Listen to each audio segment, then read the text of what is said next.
ఆదికాండము 15వ అధ్యాయము 14వ వచనాన్ని మనం చూద్దాం. వారు 400 ఏండ్లు వీరిని శ్రమ పెట్టుదురు, వీరు ఎవరికి దాసులవుదురో ఆ జనమునకు నేనే తీర్పు తీర్చుదును. తర్వాత వారు మిక్కిలి ఆస్తితో బయలుదేరి వచ్చెదరు. నీవు క్షేమముగా నీ పితరుల యొద్దకు పోయెదవు, మంచి వృద్ధాప్యమందు పాతి పెట్టబడదువు. ఈ మాటను మనం చూసినప్పుడు దేవుడు అబ్రహామును ధైర్యపరచడం గురించి, 4 నుంచి చూస్తే దేవుడు అతనికి సంతాన వాగ్దానం చేయడం గురించి, విస్తారమైన జనులుగాను విశ్వాసం ద్వారా అతడు నీతిమంతుడగుట గురించి, కానాను దేశం మరలా వాగ్దానం చేయుట, 16 నుంచి దర్శనంలో దానిని స్థిరపరచుట గురించి రాసి ఉంచబడి ఉన్నది. మరి ఈ 14వ వచనం చూస్తే వారు 400 ఏండ్లు వీరిని శ్రమ పెట్టుదురు, వీరు ఎవరికి దాసులవుదురో ఆ జనమునకు నేనే తీర్పు తీర్చుదును. తర్వాత వారు మిక్కిలి ఆస్తితో బయలుదేరి వచ్చెదరు. శ్రమలు దేవుని యొద్ద నుండి, దేవుని న్యాయ తీర్పుల గురించి, విడుదల గురించి ఈ యొక్క 14వ వచనంలో మనకు రాసి ఉంచబడి ఉంటూ ఉన్నది. కాబట్టి మనము దేవుడు చెప్పిన దాన్ని, మరి 400 సంవత్సరాలు ఎవరికైతే ఎవరు దాసులు అవుతారో ఆ విషయంలో తర్వాత వారు ఆస్తిపరులై ఇంటికి వెళ్తారనేటటువంటి విషయాన్ని గుర్తు చేయబడుతూ ఉన్నది. ఆదికాండం 27వ అధ్యాయము 24వ వచనాన్ని చూద్దాం. 27, 24. ఆదికాండము 27, 24.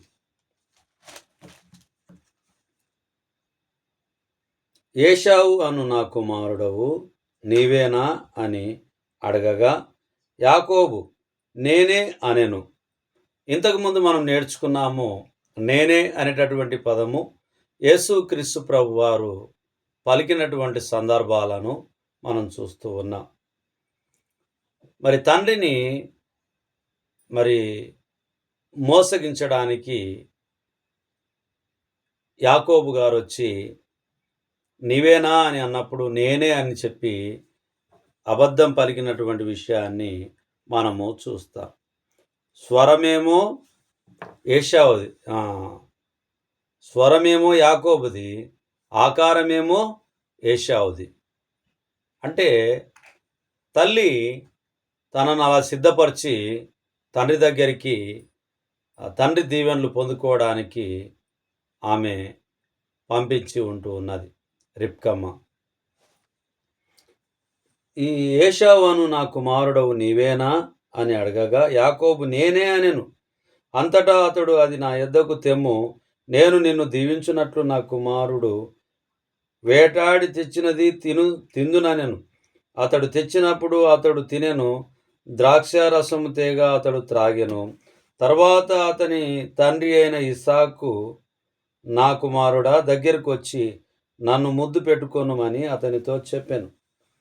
అతడు దగ్గరకు వచ్చి అతని ముద్దు పెట్టుకొనెను.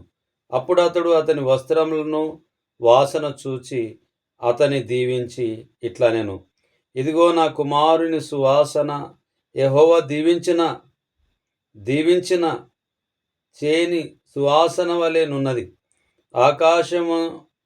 ఆకాశమంచును భూసారమును విస్తారమైన ధాన్యమును ద్రాక్షారసమును దేవుడు నీకు అనుగ్రహించును గాక. జనములు నీకు దాసులగుదురు, జనములు నీకు సాగిలపడుదురు. నీ బంధుజనులకు నీవు ఏలికవై ఉండుము. నీ తల్లి పుత్రులు నీకు సాగిలపడుదురు. నిన్ను శపించువారు శపింపబడుదురు, నిన్ను దీవించువారు దీవింపబడుదురు గాక. ఇస్సాకు యాకోబు గారిని దీవించారు. ఇస్సాకు ఏశావు అనుకోనే దీవించాడు, కానీ యాకోబు మారు వేషంలో వెళ్ళి ఆ దీవెనను పొందుకొని ఉన్నాడు.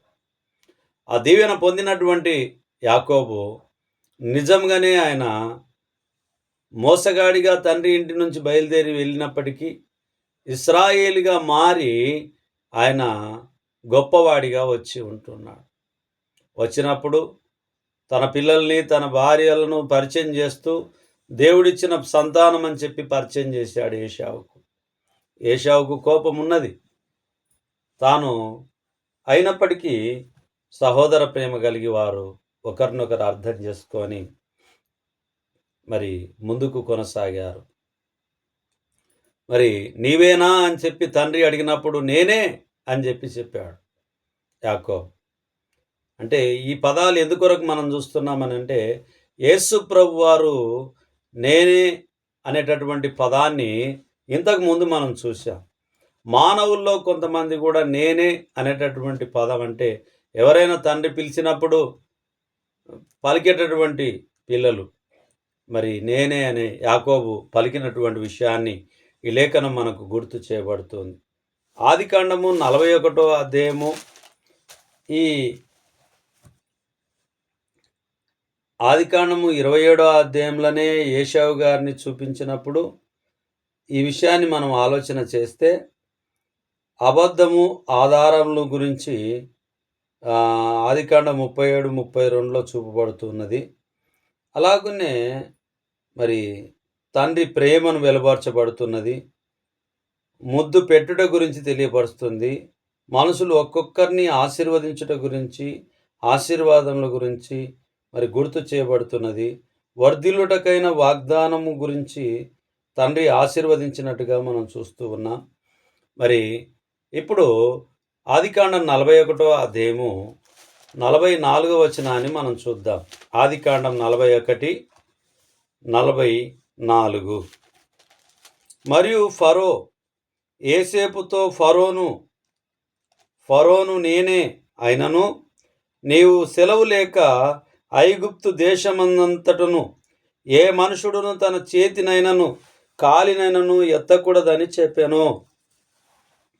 నీకు నేను పై అధికారిగా ఉంటా తప్ప నేనే ఫరోను చెప్తున్నాను. ఎవరైనా కూడా నీ మాట లేకుండా, నీ సెలవు లేకుండా చెయ్యినైనను కాళ్ళనైనను ఎత్తకూడదు అని చెప్పి గుర్తు చేయబడుతుంది. ఫరో గారు గుర్తు చేస్తూ ఉంటున్నారు. మరియు ఫరో యోసేపునకు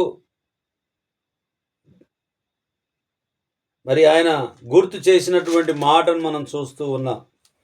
40వ వచనం చూసినప్పుడు నీవు నా ఇంటికి అధికారివై ఉండవలెను, నా ప్రజలందరూ నీకు విధేయులై ఉందురు, సింహాసన విషయంలో మాత్రమే నేను నీకంటే పైవాడనై ఉందునని యోసేపుతో చెప్పాను. మరియు ఫరో చూడుము, ఐగుప్తు దేశమంతటి మీద నిన్ను నియమించి ఉన్నాను యోసేపుతో చెప్పాను. మరియు ఫరో తన చేతికున్న తన ఉంగరము తీసి యోసేపు చేతికి పెట్టి సన్నపు నారా బట్టలు అతనికి తొడిగించి అతని మెడకు బంగారు గొలుసు వేసి తన రెండవ రథము మీద అతన్ని నెక్కించెను. అప్పుడు వందనము చేయుడని అతని ముందర జనులు కేకలు వేసిరి. అట్లు ఐగుప్తు దేశమంతటి మీద అతన్ని నియమించెను. మరియు ఫరో యోసేపుతో ఫరోను నేనే అయిననో నీ సెలవు లేక ఐగుప్తు దేశమందంతటాను ఏ మనుషుడును తన చేతినైనను కాలినైనను ఎత్తకూడదు. అంటే యోసేపు గారికి అంత అధికారము ఫరో గారు ఇచ్చి ఉంటూ ఉన్నారు. ఫరో గారు చెప్తూ ఉన్నారు, నేను కొంచెం మాత్రమే నీకు పైవాడిగా నేను ఉంటాను, మిగిలినదంతా నీవే అని చెప్పి. ఎందుకు ఈ పదాలను మనం చూస్తున్నామనంటే, నేనే అనేటటువంటి పదాలు పలికినటువంటి కొన్ని విషయాలను, మానవుల విషయాలను మనం గుర్తు చేసుకుంటూ ఉన్నాం. మరి మొట్టమొదట యాకోబు నేనే అని అన్నాడు.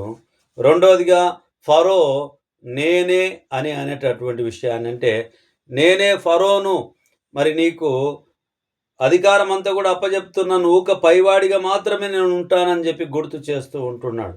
45వ అధ్యాయం ఆదికాండము 4వ వచనాన్ని చూద్దాం. అంతటా యోసేపు నా దగ్గరకు రండని తన సహోదరులతో చెప్పినప్పుడు వారు అతని దగ్గరకు వచ్చిరి. అప్పుడు అతడు ఐగుప్తునకు వెళ్ళునట్లు మీరు అమ్మివేసిన మీ సహోదరుడైన యోసేపును నేనే ఏసేపును నేనే. ఏసేపు తెలియదు వాళ్ళకు, కానీ గుర్తు చేస్తూ ఉన్నాడు, మీరు అమ్మి వేసినటువంటి ఏసేపును నేనే. ఎందుకు అనంటే మరి ఆ రోజు అమ్మి వేసినప్పటికీ కూడా మరి ఆయన ఎక్కడ కూడా కోపం చూపించలేదు. 15వ వచనాన్ని చూద్దాం.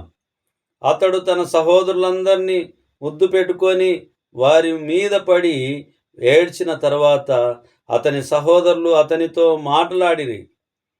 ఏసేపు యొక్క సహోదరులు వచ్చిన వర్తమానము ఫరో ఇంటిలో వినబడెను. అది ఫరోకును అతని సేవకులకును ఇష్టంగా నుండెను. ఎప్పుడైతే ఏసేపు నమ్మకంగా ఉన్నాడో ఆ నమ్మకత్వాన్ని బట్టి ఫరో ఇంటి వారికి తెలిసి వారు ఇష్టపడ్డారు. అవును ప్రియమైనటువంటి సహోదరి సహోదరులారా, మరి కొన్ని సందర్భాలు మనకి ఇబ్బందులు, ఆటంకాలు రావచ్చు, కానీ నీతిగా ఉన్నటువంటి జీవితంలో తప్పక వెలుగు, క్రీస్తు అనేటటువంటి వెలుగు మనకు తప్పక ఉదయిస్తుంది అనేటటువంటిది జ్ఞాపకం ఉంచుకోవాలి. ఏసేపు జీవితంలో మనం చూస్తూ ఉన్నాం, ఫరో జీవితంలో మనం చూస్తూ ఉన్నాం, యాకోబు జీవితంలో మనం చూస్తూ ఉన్నాం. అలాగునే సంఖ్యాకాండానికి వెళ్దాం ప్రియులారా. సంఖ్యాకాండం 11వ అధ్యాయం 12వ వచనాన్ని చూద్దాం. సంఖ్యాకాండము 11, 12.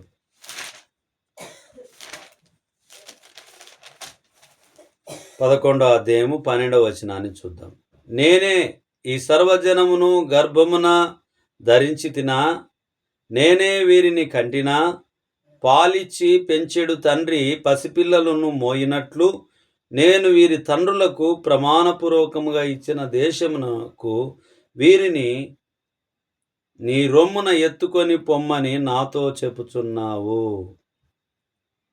ఈ విషయాన్ని మనం అర్థం చేసుకుంటే 11వ వచనం, కాగా మోషే యెహోవాతో ఇట్లనెను, నీవేళ నీ సేవకుని బాధించితివి, నా మీద నీ కటాక్షము రానియక ఈ జనులందరి భారము నా మీద పెట్టనేలా, నేనే ఈ సర్వజనమును గర్భమున ధరించి తినా.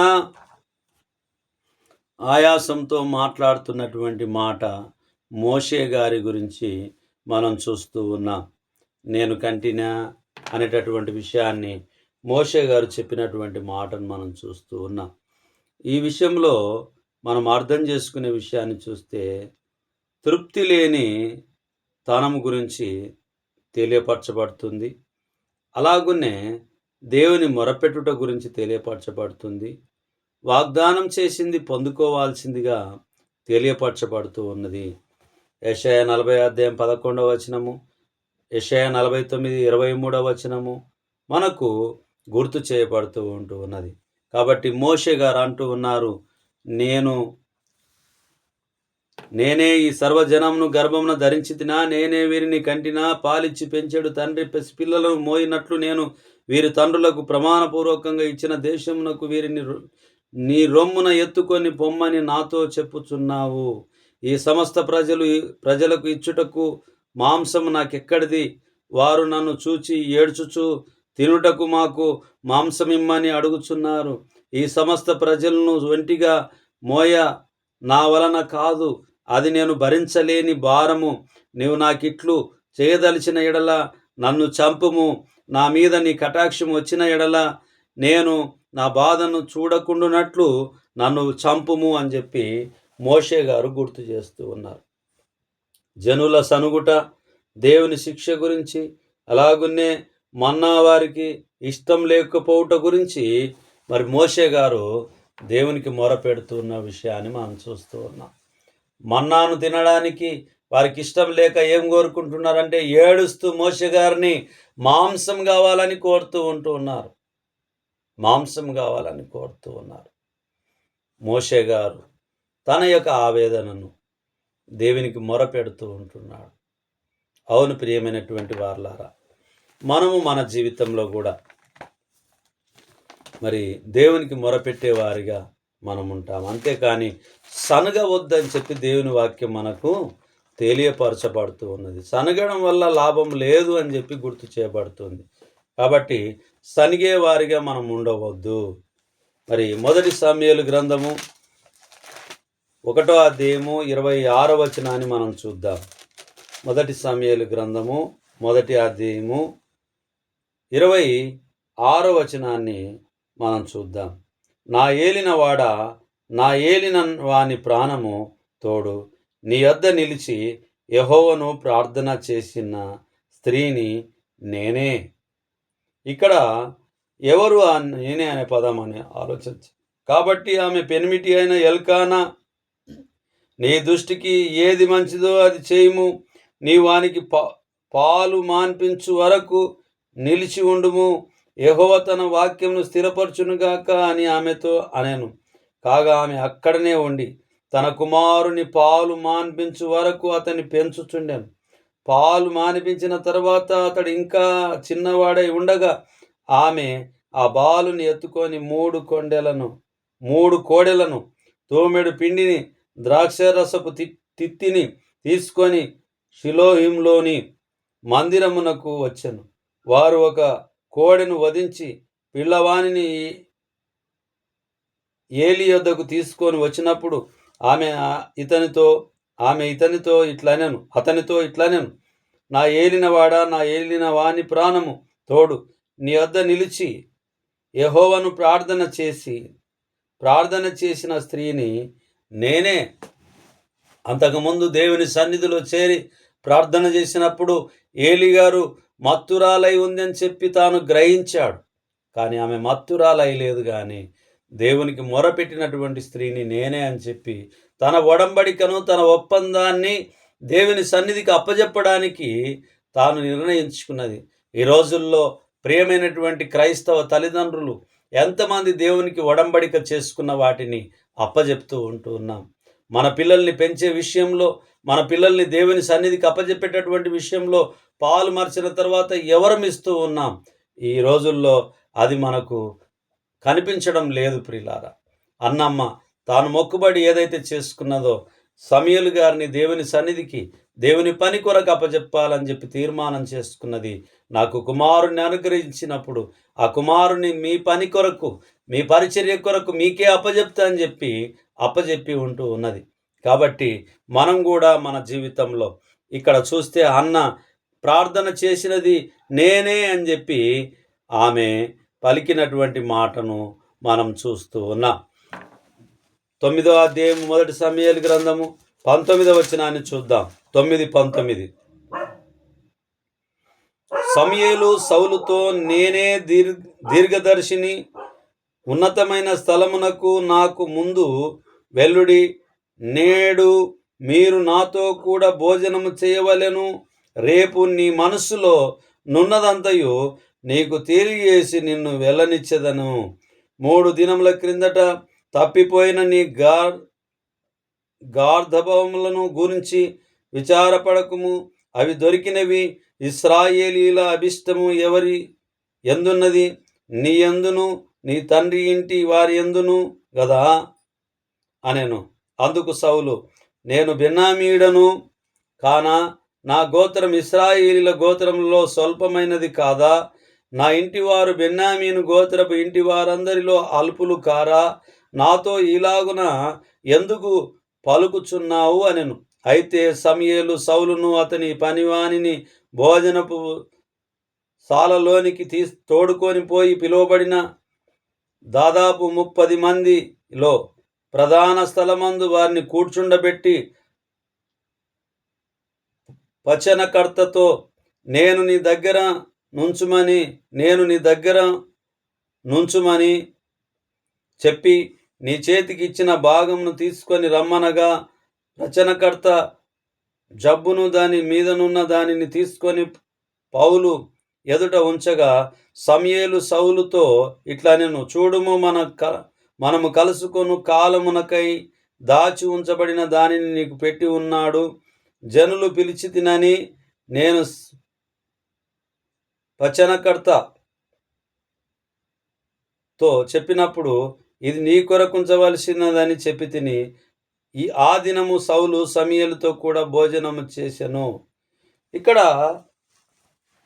నేనే అనేటటువంటి పదంలో మరి సమూయేలు గారు కూడా మరి గుర్తు చేస్తూ ఉన్నారు. సమూయేలు గారు కూడా గుర్తు చేస్తూ ఉంటున్నారు నేనే అనేటటువంటి విషయాన్ని. ఆ సందర్భాన్ని బట్టి మరి సౌలు గారి విషయంలో ఆయన గుర్తు చేస్తూ చెప్తూ ఉంటున్నటువంటి మాటను మనం చూస్తూ ఉన్నాం. 2 సమూయేలు గ్రంథము 24వ అధ్యాయము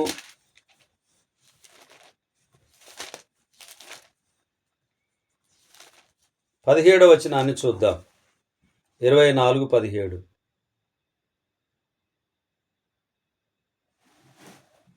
దావీదు జనులను నాశనము చేసిన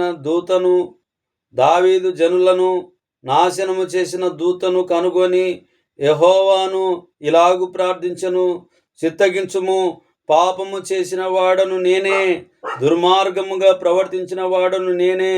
గొర్రెల వంటి వీరేమి చేసిరి, నన్నును నా తండ్రి ఇంటి వారిని శిక్షించుము.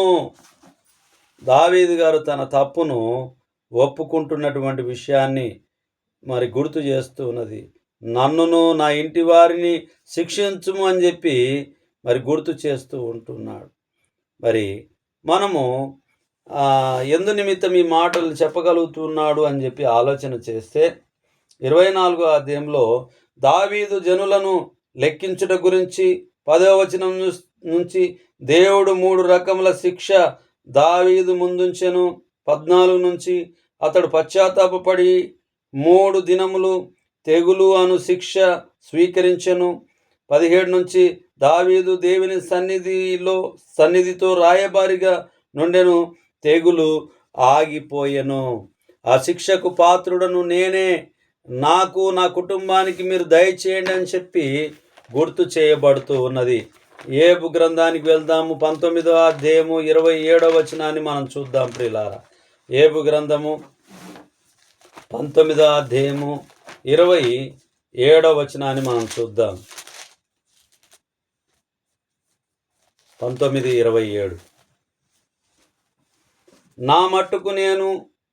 నా మట్టుకు నేనే చూచెదను, మరి ఎవరునూ కాదు. నేనే కన్నులారా ఆయనను చూచెదను. నాలో నా అంతరింద్రియములు కృషించి ఉన్నవి. జరిగిన దాని కారణము నాలోనే ఉన్నదని కొని మేము వానిని ఎట్లు తరిమెదము అని తలంచిన ఎడల మీరు ఖడ్గమునకు భయపడుడి. తీర్పు కలుగునని మీరు తెలుసుకున్నట్లు ఉగ్రతకు తగిన దోషములను శిక్ష నియమింపబడును అని చెప్పి గుర్తు చేయబడుతూ ఉన్నది. 19వ అధ్యాయంలో మనం చూసినప్పుడు మరి తన స్నేహితులు దయలేనితనమునకు విరోధముగా ఏబు ఫిర్యాదు గురించి ఈ లేఖనము మనకు రాయబడి ఉంటూ ఉన్నది. మరి ఏబు గ్రంథం 9వ అధ్యాయము 19వ వచనాన్ని మనం చూద్దాం. ఏబు గ్రంథం 9:19.